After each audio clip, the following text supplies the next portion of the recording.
اور ہماری تمام بہنوں اور بھائیوں سے گزارش ہے کہ درود پاک کی برکت سے ہونے والی دعا میں شامل ہونے کے لیے اپنا نام کامنٹ سیکشن میں ضرور لکھیں اور ہماری درود پاک کی محفل کا حصہ بنیں۔ پیارے دوستو، رسول اللہ صلی اللہ علیہ وآلہ وسلم نے جمعے کے دن کا ذکر کیا اور فرمایا اس میں ایک گھڑی ایسی ہے جس میں کوئی مسلمان نماز پڑھے اور اللہ تعالیٰ سے کچھ مانگے تو اللہ تعالیٰ اس کو عنایت فرما دیتا ہے، اور ہاتھ کے اشارے سے آپ صلی اللہ علیہ وآلہ وسلم نے واضح فرمایا کہ وہ ساتھ مختصر سی ہے، بروایت بخاری شریف۔ اسی حوالے سے ایک روایت یہ ہے، رسول اللہ صلی اللہ علیہ وآلہ وسلم نے ارشاد فرمایا وہ گھڑی خطبہ شروع ہونے سے لے کر نماز کے ختم ہونے تک کا درمیانی وقفہ ہے، بروایت مسلم۔ اور دوسری روایت میں رسول اللہ صلی اللہ علیہ وآلہ وسلم نے ارشاد فرمایا جمعے کے دن ایک گھڑی ایسی ہوتی ہے کہ مسلمان بندہ جو مانگتا ہے اللہ اس کو ضرور عطا فرماتا ہے، اور وہ گھڑی عصر کے بعد ہوتی ہے، بروایت مسند احمد۔ مذکورہ حدیث شریف اور دیگر احادیث کی روشنی میں جمعے کے دن قبولیت والی گھڑی کے متعلق علماء نے دو وقتوں کی تجدید کی ہے، ایک دونوں خطبوں کا درمیانی وقت جب امام ممبر پر کچھ لمحات کے لیے بیٹھتا ہے، دوسرا غروب آفتاب سے کچھ وقت قبل۔ دوستو، ہمیں چاہیے کہ قبولیت کی ان گھڑیوں کو تلاش کریں، ان کو ڈھونڈیں اور ان گھڑیوں میں دعاؤں کا خصوصی اہتمام کریں۔ قربان جائیں پیارے آقا صلی اللہ علیہ وآلہ وسلم کی امت پر شفاعت کے لیے کہ اپنی امت کی آسانی کے لیے یہاں تک بتا دیا کہ کن گھڑیوں میں دعا کرو گے تو قبولیت کے زیادہ قریب ہے، لیکن اس کے باوجود ہم ان گھڑیوں کو ضائع کر دیتے ہیں۔ آج ہم آپ کو جو وظیفہ بتانے جا رہے ہیں وہ انہی گھڑیوں میں سے ایک گھڑی میں کرنے کا وظیفہ ہے۔ اس وظیفے کو بتلائے گئے اوقات میں کریں اور اللہ سے اپنے مسائل حل کروائیں، اپنی حاجتیں پوری کرائیں۔ ہمیں تو پیارے آقا صلی اللہ علیہ وآلہ وسلم کی یہ تعلیم ہے کہ اگر جوتی کا تسمہ بھی ٹوٹ جائے تو بھی اللہ سے مانگو، لیکن ہم اللہ کی طرف اس وقت رجوع کرتے ہیں جب ہم کسی بڑے مسئلے میں پھنستے ہیں۔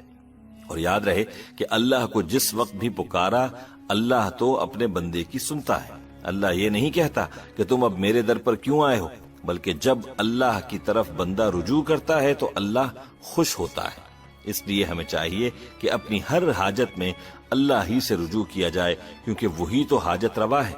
آئیے آپ کو اب بتاتے ہیں کہ آپ نے جمعے کا یہ خاص وظیفہ کیسے کرنا ہے۔ اس وظیفے کا طریقہ یہ ہے کہ آپ نے نماز عصر کے بعد اپنی جگہ پر بیٹھ جانا ہے، اور یاد رہے کہ آپ نے ایسی جگہ کا انتخاب کرنا ہے کہ جہاں پر آپ کو قرآن پاک میسر ہو، کیونکہ آپ نے اس عمل میں قرآن پاک سے سورہ رحمان کی تلاوت کرنی ہے۔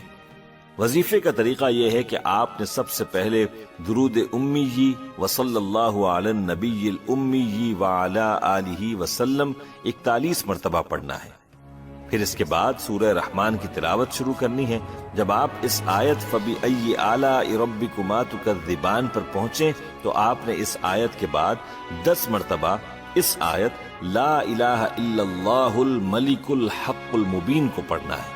یاد رہے کہ جتنی بار بھی سورہ رحمان کے اندر فَبِأَيِّ آلَاءِ رَبِّكُمَا تُكَذِّبَانِ آئے گا، آپ نے اس آیت کے بعد 10 مرتبہ بتلائی گئی آیت کو پڑھنا ہوگا، یعنی لا الہ الا اللہ الملک الحق المبین۔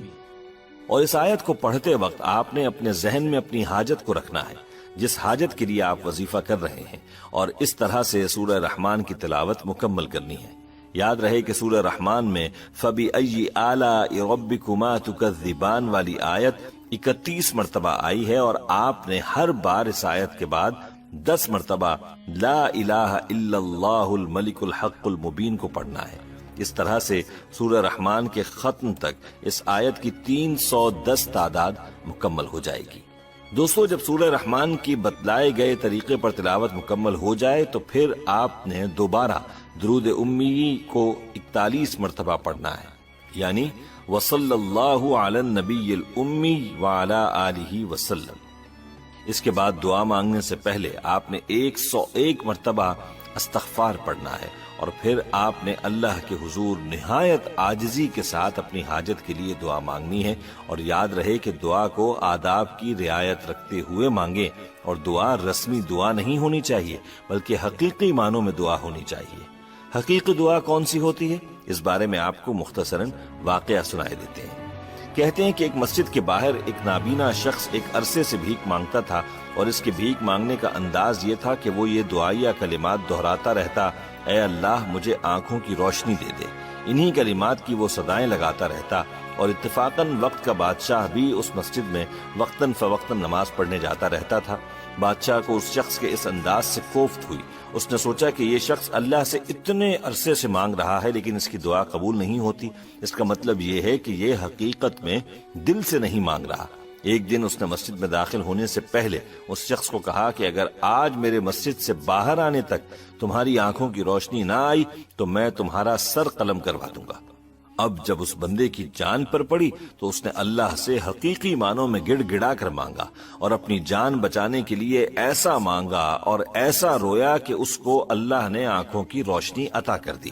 جب بادشاہ نماز سے فارغ ہو کر آیا تو اس کی آنکھوں کی روشنی آ چکی تھی، اور یوں اس کی جان بخشی بھی ہو گئی اور اس کی آنکھیں بھی ٹھیک ہو گئیں۔ بادشاہ نے حاضرین کو مخاطب کر کے کہا کہ ہماری دعائیں زبان پر تو ہوتی ہیں لیکن دل سے ہم نہیں مانگتے۔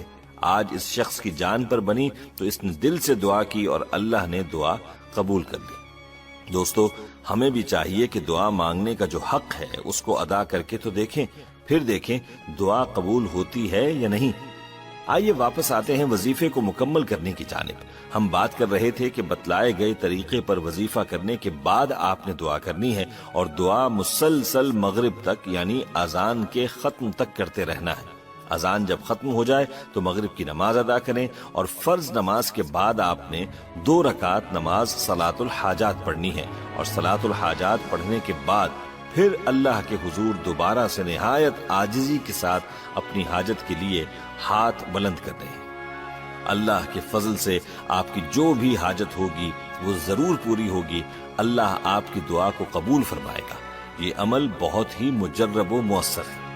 یاد رہے کہ یہ عمل جمعے کے دن ان گھڑیوں میں کرنے کا عمل ہے جن کے بارے میں کہا گیا ہے کہ یہ گھڑیاں قبولیت کی گھڑیاں ہیں۔ ان اوقات میں اللہ اپنے بندوں کی جانب خاص التفات فرماتا ہے، لہٰذا اس عمل کو کامل یقین کے ساتھ ضرور کریں۔ اللہ آپ کی جو بھی مراد ہوگی ضرور پوری فرمائے گا۔ دوستو، آخر میں آپ کو بتاتے چلیں کہ درود امی کی حدیث پاک میں جمعے کے دن عصر کی نماز کے بعد پڑھنے کی بڑی فضیلت آئی ہے۔ حدیث کا مفہوم ہے کہ جس نے عصر کی نماز کے بعد اپنی جگہ پر بیٹھے بیٹھے 80 مرتبہ اس درود کو پڑھا تو اس کے 80 سال کے گناہ معاف کر دیے جاتے ہیں۔ ہمیں چاہیے کہ درود پاک کی ویسے بھی کثرت کیا کریں۔ درود پاک میں اللہ نے بڑی برکات رکھی ہیں۔ دوستو، آج کی ویڈیو کو اپنے دوستوں کے ساتھ زیادہ سے زیادہ شیئر کریں